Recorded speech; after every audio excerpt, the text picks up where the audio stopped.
There is substantial justification to believe the errors noted in this report are intentional and a complete manipulation of data to support false statements needed to establish probable cause to obtain search warrants against Mr. Kohberger. It is justified to believe critical exculpatory evidence has been concealed by investigators. 911 location of your emergency. Breaking news out of North Idaho. Moscow police are investigating a homicide on King Road. Is she breathing? No. So 5'10", all black. Could you see what color his eyebrows were or anything like that? No, I don't remember what his eyes look like either. Officers discovered the bodies of Ethan Chapin, Xana Kernodle, Maddie Mogen, and Kaylee Goncalves, but no weapon has been located at this time. Arrested. That's 28-year-old Bryan Christopher Kohberger in custody today. Mr. Kohberger allegedly stalked one of the victims. That's false. We do not have evidence that the defendant had direct contact with 1122 or with residents of 1122, but we can put his phone in that area. There are many residences in that area. It's a dense population of mostly college-related occupants. Everything is alleged.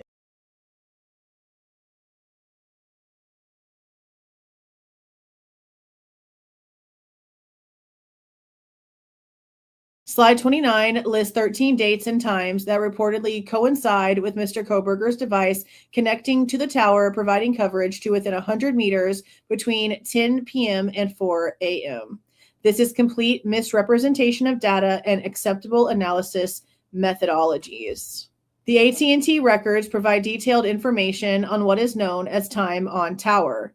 This data reports in seconds how long a device was connected to a specific cell site/cell sector. Time on tower can be extremely helpful in an analysis of this nature, as it helps identify when a phone is loitering in one area opposed to traveling. It would be common to consider such data in an analysis of this nature. I can find no mention of time on tower in any of Special Agent Ballance's work product. I will address each date and time below, starting at the pool party. 7/9/22, 11:10 to 11:10. Mr. Kohberger is at a pool party on this evening and on this afternoon evening. AT&T records are consistent with Mr. Kohberger being at the pool party at the Grove Apartments at 209 Southview Avenue in Moscow, Idaho. Mr. Kohberger's mobile device activity is consistent with him leaving the pool party in Moscow and returning to Pullman. There is no evidence he drove by the crime scene. In fact, the time on tower is consistent with continuous, deliberate driving to travel from the pool party to his residence in Pullman. And then 7:16 to 7:17, 10:50 p.m. to 12:16 a.m. The time represented here is 1 hour and 26 minutes. Given the time on tower data is in seconds, I will convert this time to seconds, which is 5,160 seconds. Total time on the crime scene cell site/cell sector is 235 seconds, or just under 4 minutes. Between the time frame above, Mr. Kohberger's device utilized a connection to the crime scene cell site/cell sector for less than 5% of the time that Special Agent Ballance reports here. The last connection to the crime scene cell site/cell sector is at 11:23 p.m., not 12:16 a.m. as reported here. There is no evidence in the AT&T records Mr. Kohberger was anywhere near the crime scene during this period. In fact, cell site connections to the north and east of Moscow during this time period suggests he was miles away. 7/21/22 between 10:08 and 10:30, 24 minutes. Special Agent Ballance is wrong on both of his times here. The first connection to the crime scene cell site/cell sector is at 10:06 p.m. for 8 seconds. The device does not connect to this cell site/cell sector again until 10:40 for 14 seconds. 10:06 p.m. to 10:40 represents a 44-minute duration, or 2,040 seconds. The device utilized this particular cell site/cell sector for 22 seconds, roughly 1% of the time period given. The handoff data clearly shows the cell site/cell sector was only accessed as the device passed by the cell site when arriving in Moscow and when leaving. There is no evidence that device was ever in the area of the crime scene. In fact, the handoff clearly indicates the device was not in the area of the crime scene. 7:24:22 to 7:25:22 from 10:30 p.m. to 12:52 a.m. The time represented here is 2 hours and 18 minutes or 8,280 seconds. Special Agent Ballance is again off on his times. The device is not first seen on the specific cell site cell sector until 10:45 p.m. It does not connect to the cell site cell sector periodically until 12:51 a.m. for a total connection time of 364 seconds or 6 minutes and 4 seconds. This is approximately 4% of the time represented by Special Agent Ballance. So in all totality, between 10:35 and 12:52, 6 minutes and 4 seconds is the total time that he was connected to a tower that covers the majority of downtown Moscow, the University of Idaho. Of particular interest in the data set is that the phone travels south around 11:30 p.m. and is over 12 miles away from the crime scene during this time frame. The device is clearly not in Moscow, let alone the crime scene during this time. The connections that are seen and sandwiched between other handoffs that are not consistent with the device being near the crime scene. There is no evidence in the AT&T data this device was anywhere near the crime scene during this period. 7:28:22 from 12:12 a.m. to 12:12 a.m. The device does not connect to a specific cell site cell sector as reported. There is a powering event where the device is off the network from 9:42 to 12:11. The device is approximately 15 miles to the west of Moscow when powered off. There is no evidence the device is anywhere near the crime scene, nor does it use the cell site / cell sector Special Agent Ballance purports it does. 7:29 through 7:30 from 10:49 a.m. to 12:24 a.m. Special Agent Ballance again misreports times. The device first connects to the specific cell site / cell sector at 10:53 p.m., not 10:49. The last connection is seen at 1:05 a.m., not 12:24 a.m. This is a time period of 2 hours and 12 minutes or 7,920 seconds. Of this, the device is connected to the specific cell site / cell sector for 200 seconds, less than 3% of that time. In mapping all of the connections during this time period, the handoffs seen are consistent with the device moving throughout this time period. The device is north and east of Moscow several times during this period. There is no evidence the device was anywhere near the crime scene. 7:31:22, 9:58 p.m. to 11:54 p.m. Special Agent Ballance again misreports times.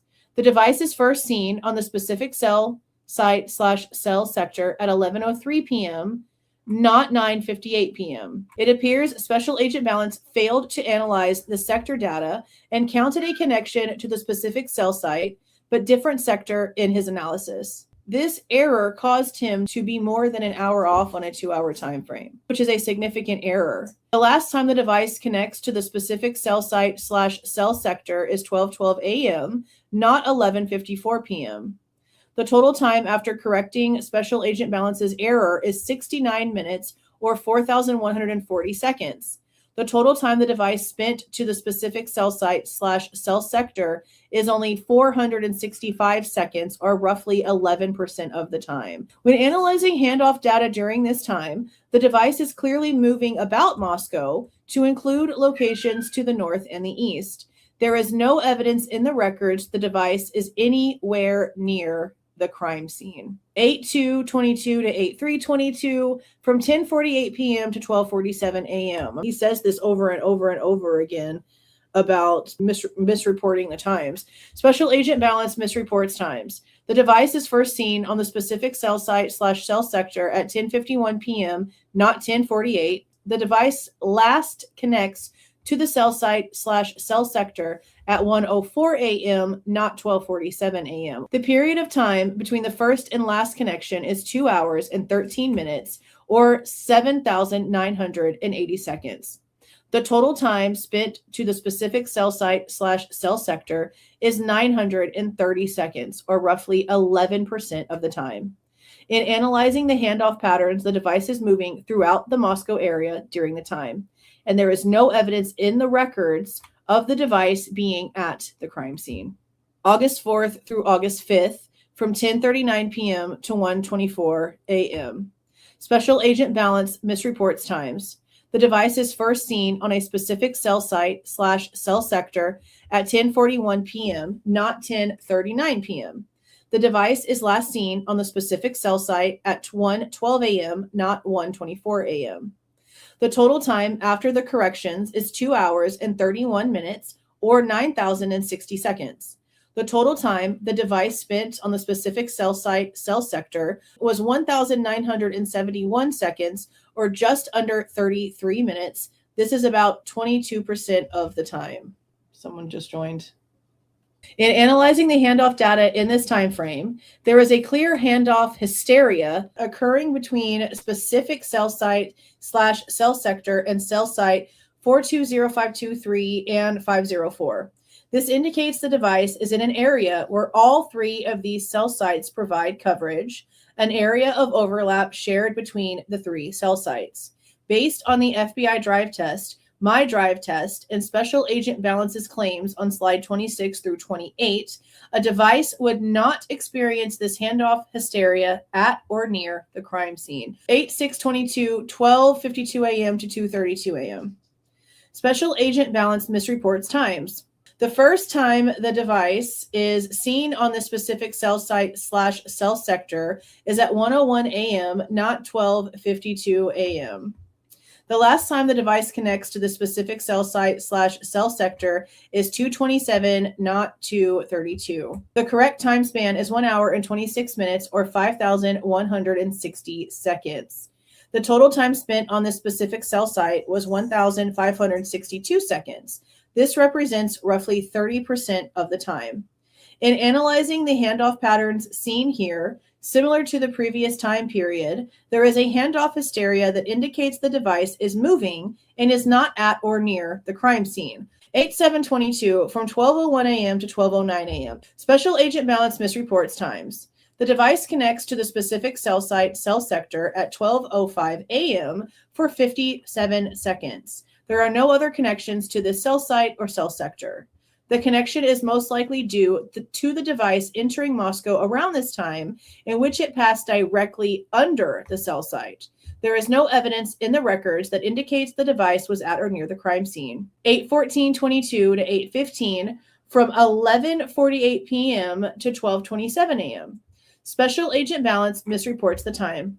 The device first connects to the specific cell sector at 12:08, not 11:48 p.m. The last connection is seen at 12:31 a.m., not 12:27 a.m. In adjusting the corrected time, the device is in the area for 23 minutes, or 1,380 seconds. The total time the device was connected to the specific cell site sector during this time is 402 seconds, accounting for roughly 30% of the time. There is a unique handoff pattern seen during this time period between the specific cell site sector and cell site 420504. Based on the FBI drive test data and my drive test data, this would not happen at or near the crime scene. There is no evidence in the records the device is at or near the crime scene. Then we go to 8/16/22, 7:24 to 10:49 p.m. Special Agent Ballance misreports the times. While the device does arrive in Moscow around 7:24 p.m., it is obviously in the area of the Target shopping center. It remains there for quite some time and is not seen on the specific cell sector until 8:43 p.m. It is last seen on the specific cell sector at 10:46 p.m. The device is in Moscow for 3 hours and 22 minutes, or 12,120 seconds. The device connected to the specific cell sector for a total of 365 seconds, or roughly 3% of the time. The handoff patterns seen while the device is connected to the specific cell sector is not consistent with the device being at or near the crime scene. There is no evidence in the records the device is at the crime scene. 8/18, just 11:08 p.m., just by itself. Special Agent Ballance misreports the times. The device first connects to the specific cell sector at 10:56 p.m. and not 11:08. The device makes a total of 4 connections to this cell sector, none of them being at 11:08, the last connection being seen at 11:17. After correcting the time frame, the connection covers a period of 21 minutes or 1,260 seconds. The device was connected to the specific cell site/cell sector for 133 seconds, or just over 10% of the time. The handoffs seen during this time are not consistent with the device being near or at the crime scene. There is no evidence in the records placing the device at or near the crime scene at this time. 8:20 to 8:21, 9:52 p.m. to 12:31 a.m. Special Agent Ballance misreports the times. The device is first seen on the specific cell sector at 10:15 p.m., not 9:52 p.m. It is last seen on the specific cell sector at 12:25 a.m. and not 12:31 a.m. The corrected time period is a period of 2 hours and 10 minutes or 7,800 seconds. The device connected to the specific cell sector for a total of 1,351 seconds, or roughly 17% of the time. The device is moving during this time, spending part of that time northeast of Moscow. Handoff patterns are not consistent with the device being at or near the crime scene during this time period. There is no evidence in the records the device was near or at the crime scene. 8:21 to 8:22, 10:51 p.m. to 12:52 a.m. I think this is the traffic stop. Special Agent Ballance misreports the times. The device is first seen on the specific cell sector at 10:38 a.m. and not 10:51. The device is last seen on the specific cell sector at 12:26 and not 12:52. The corrected time period is 2 hours and 14 minutes or 8,040 seconds. The device connected to the specific cell sector for a total time of 469 seconds, or roughly 6% of the time. There are handoffs indicating the device spent some time northeast of Moscow. The handoff patterns seen are not consistent with the device being at or near the crime scene. There is no evidence the device was at or near the crime scene during this time period. 9:20 from 12:43 a.m. to 12:55 a.m. Special Agent Ballance misreports the times. The device is first seen on the specific cell sector at 12:39 a.m. and not 12:43. The device last connects to the specific cell sector at 12:52 and not 12:55. The corrected time period is 13 minutes or 780 seconds. The device spent a total of 169 seconds in the cell area, like connected to the tower, touching the tower, or roughly 22% of the time. There are consistent handoffs that indicate the device is not at or near the crime scene. There is no evidence in the records the device was at or near the crime scene during this time period. 10:1:22, 2:24 a.m. to 2:31 a.m. Special Agent Ballance properly reported the first connection time on this time period, however, misreported the last connection time of 2:27, not 2:31. The corrected time period is 3 minutes and 180 seconds. The device was connected to the specific cell sector for a total of 32 seconds. The travel for this time period, along with handoff data, does not allow for the device to stagnate at the crime scene. There is no evidence the device was at or near the crime scene during this period. 10:7:22 from 12:42 a.m. Special Agent Ballance misreports the time. The device connects to the specific cell sector at 12:37 a.m. and not 12:42. There is not enough information for this time to determine whether the device is located other than Moscow. There is no evidence the device is at or near the crime scene. 10:15:22, 9:36 p.m. to 10:36 p.m. Special Agent Ballance misreports the time. The device is first seen on the specific cell sector at 9:53 p.m., not 9:36 p.m. The device is last seen on the specific cell sector at 10:42, not 10:36. The adjusted time is a total of 49 minutes or 2,940 seconds. The device was connected to the specific cell sector for a total of 365 seconds, or roughly 12% of the time. There are handoffs during this time period that is consistent with the device moving. There is no evidence in the records the device was at or near the crime scene. 11/3/22, 10:30 p.m. Special Agent Ballance misreports the time. The device connects to the specific cell site cell sector at 9:58 p.m. for 5 seconds. There is a second connection at 10:16 for 28 seconds. There is no connection at 10:30 p.m. Given the short time period and the other handoffs occurring, there is no evidence the device was at or near the crime scene during this period. 11/4/22, 8:12 p.m., 10:49 p.m. Special Agent Ballance misstates the time. The device did arrive in Moscow around 8:12 p.m. However, it is in the area of the Target shopping center until roughly 8:50 p.m. The device is first seen on the specific cell site cell sector at 8:59 p.m. for 2 seconds, then again at 8:59 p.m. for 3 seconds. The device does not report any connections to the network between 9:25 p.m. and 10:44 p.m. The device is not using the specific cell site identified by Special Agent Ballance in this part of his report as the last cell site the device connected to or the first cell site it reconnects to. Based on other handoff information around this time, the device appears to be in the northeastern part of Moscow. The device last connects to the specific cell site cell sector at 10:44 p.m. for 8 seconds. There is no evidence in the records the device was at or near the crime scene. 11/7/22, 9:55 p.m. to 10:03 p.m. Special Agent Ballance misreports the times. The device first connects to the specific cell site cell sector at 9:45 p.m., not 9:55 p.m. The device last connects to the specific cell site cell sector at 10:01 p.m. There is somewhat defined data for this time period to locate to the phone to a general area of the University of Idaho campus or just east or south of. So on 11/7, a week before the crime, it shows that around 10 p.m., there is somewhat defined data for this time period to locate to the phone to the general area of the University of Idaho campus or just east or south of. Well, which one is it? The general area of U of I or just east or south of it? It is my opinion investigators in this investigation intentionally omitted critical findings, repeatedly and intentionally misled the court, and concealed exculpatory evidence.